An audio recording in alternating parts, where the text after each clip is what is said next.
we have to talk about Brock Lesnar because we haven't talked about it since this moment happened at WrestleMania when Brock Lesnar took off his boots and his gloves announcing his retirement. Now, of course, we talked about it on our WrestleMania Night 2 reaction show, available in the archives. Go check it out.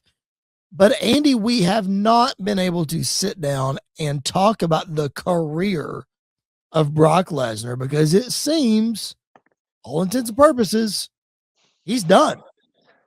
And I'll say this to start us off. If he is done, I am much more okay with how it ended than if Gunther were to put him out to pasture like he did to everybody else. Like, I know that's the story, and I know that, you know, putting Gunther over in a big way would be huge for him, and Brock is about putting people over, which we'll talk about, but man, just the shock and the awe and the holy crap, what is happening? Brock Lesnar is hanging it up. Man, I think it's the perfect way for him to go out. Yeah, I do too. I mean, especially putting over somebody like Oba. Like, I think that's, like you talked about, putting people over. I think it's a shame we never got the Gunther match. Like, even just before all of this, like, that was when you talked about Brock Lesnar dream matches over the last couple of years, Gunther's name was at like the top of that list. But if this is how he goes out, I think it's a great way for him to go out because he is, for better or for worse, maybe the most unpredictable man to ever walk through the doors at WWE. Because you never know if he's going to care, and you never know if he's not going to care. And, you know, in his younger days, you never knew if he cared about your safety in the ring or if he didn't care about your safety in the ring. In some ways, I think of Brock Lesnar's career, again, I'm one of the weird ones where I never got to really witness his first run. Like, my first introduction to Brock Lesnar was the Raw after Mania when he came out to attack Cena. And obviously, I knew him before that when he was in UFC. Like, I knew the name Brock Lesnar, but I never knew he was actually came from professional wrestling first. And his first year back was weird, I think, to say the least, because he had the stuff with Cena, and then he lost to Triple H at WrestleMania, and then it's kind of like he was there, but he wasn't there. But then you kind of hit that Suplex City mode of Brock, and it's a different beast altogether. And it's some of the greatest moments in wrestling history and some of the absolute worst moments in WrestleMania history, in wrestling, in WWE history. If you ask me, like, one of the top moments for Brock that I remember, it's probably the squash match against Cena at SummerSlam when he just dismantled Cena. And this was like peak Super Cena, and you send Brock out there just to absolutely crush him. And, you know, he talked about Cena. You've heard Cena talk about before. This is Brock coming off the streak. So, like, he needs to carry that momentum. Well, what's the way to carry the momentum is to absolutely just run through Cena. So there's a lot of great moments like that. But for every moment like that, you get a WrestleMania 34. You get the destruction of Kofi Mania. You get the destruction of Big E. You get the destruction of Ricochet. Dean Ambrose. That probably the most disappointing Brock match I've ever seen. But for every, like, he's yin and yang of, like, for every great thing he has, there's something on the other end that matches it. And I think that's just a testament of who Brock Lesnar is. And I think he gets that reputation from his first run, because his first run, he was very difficult to deal with at times. You know, he's coming from the amateur wrestling world where he's a college national champion at the University of Minnesota, and he walks into OVW in the greatest class of all time, and he quickly comes up to the main roster, the Raw after WrestleMania in 2002. And then within 4 months, he's beating The Rock and becoming the WWE champion. And Brock likes to be just this private, you know, nobody bother me kind of guy. I like to just keep to myself. And, as Paul Heyman and as Brock has disclosed, that first run, the travel was tough. So he got his own bus and he's got his own plane, and then he's getting heat with the boys because of that. So Brock's reputation is solely based off of that run. Now, the Dean Ambrose, the Ricochet, the, whatever, all of those kinds of things that we scratch our heads and we wonder about with Brock. Andy, we truly don't know who's behind the final booking decisions of Brock Lesnar, because we don't really know how much power Brock actually had or how much power Vince allowed him to have.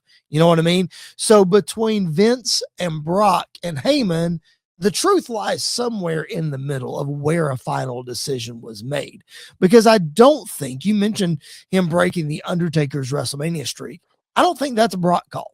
And I don't think that's a Heyman call. I don't think either of those guys went to Vince McMahon and say, you know what, we should beat the Undertaker's streak. I think that was a Vince call. But I'm not saying that. I'm not saying that that's the way it went every time. But Brock gets that reputation because, again, you mentioned for every bad, there's a good. And look how he put over Drew McIntyre. Yes, COVID really screwed that up. But look how he put over Drew McIntyre. Look how he put over Obafemi. Look how he put over, even though WrestleMania 34 was a debacle, look how many times he put over Roman Reigns. Look how many times he made Roman Reigns look good. Seth Rollins, fill in the blank of guys that he has made to look good. And again, who can forget that Royal Rumble performance when he comes in at number 1, Andy? Could be the greatest Royal Rumble match of all time in Royal Rumble 2020. Again, we don't really get the payoff for it. But again, for every bad, there's so much good with Brock Lesnar. I think to boil it down to it, Andy, Brock, you said it. When Brock cared, you could tell. And I think one of my favorite moments that Brock cared, that you saw Brock, the actual Brock, come out is, dude, when he came back with the cowboy gimmick and he was Cowboy Brock, and dude, we got to see him at SummerSlam flip the dang ring with a tractor. Like, come on, man. That kind of stuff was just so much fun. Yeah, like that stuff is really what, like, I think a lot of people are going to remember about this last run of Brock. Um, you know, is the carefree that he kind of felt. Since that SummerSlam moving on, like I think that's kind of the picture that he kind of lets on. I think, kind of going back to what you talked about, like I agree. I don't think he had much say in the Taker streak stuff.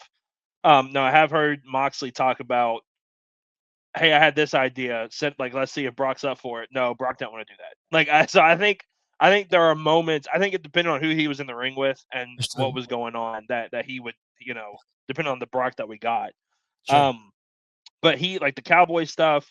I know a lot of people didn't love it, but him with Money in the Bank, I didn't love him having Money in the Bank, but him with the boombox was hilarious week in, week out. It was good. His interaction with R-Truth was hilarious. I mean, Brock never breaks, and Truth got him to break multiple times. Splitting his pants recently on his entrance, hilarious. Yeah, hilarious. Him falling, like his first Raw back or whatever, he bit it hard. Yep. So there's a lot of there's a lot of moments for Brock. Definitely, like, the greatest combat sports athlete of all time. I don't think, you hear people say it all the time. I don't think that's really up for debate. I would not say he's one of the greatest WWE wrestlers of all time, but he is one of the greatest spectacles in wrestling history. And he's a Brock Lesnar. Hall of Famer. Yeah, I remember my first Brock Lesnar, seeing Brock in person for the first time, was in Buffalo, New York, when I was with my brother at a house show that was there when I was there for a random night, and me and him went, and it was Brock Lesnar versus Big Show.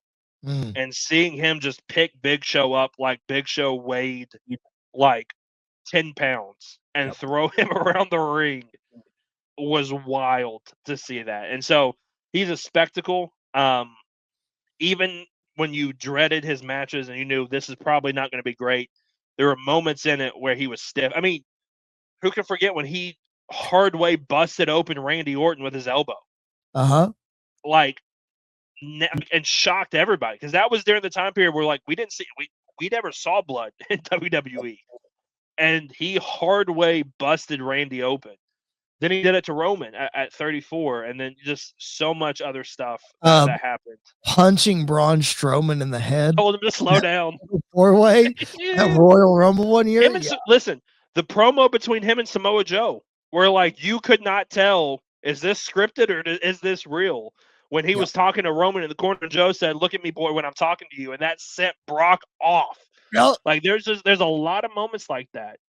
Aaron Grisham in the chat with us. Thanks for being here, buddy. The fact that Lesnar could do a shooting star press, botched and not botched, yes, is absolutely insane. Yes, Brock Lesnar, man, just one of a kind. And again, like you said, as much as you dread some of his matches, it is sad that Brock is retired. He's done. And maybe he does come back. We speculated about it earlier against Gunther. Maybe he comes back at SummerSlam. I have a hard time seeing a world where SummerSlam is in Minnesota and Brock is not on the card. Yeah. But or at least there. I think there's a good chance that it happens, man.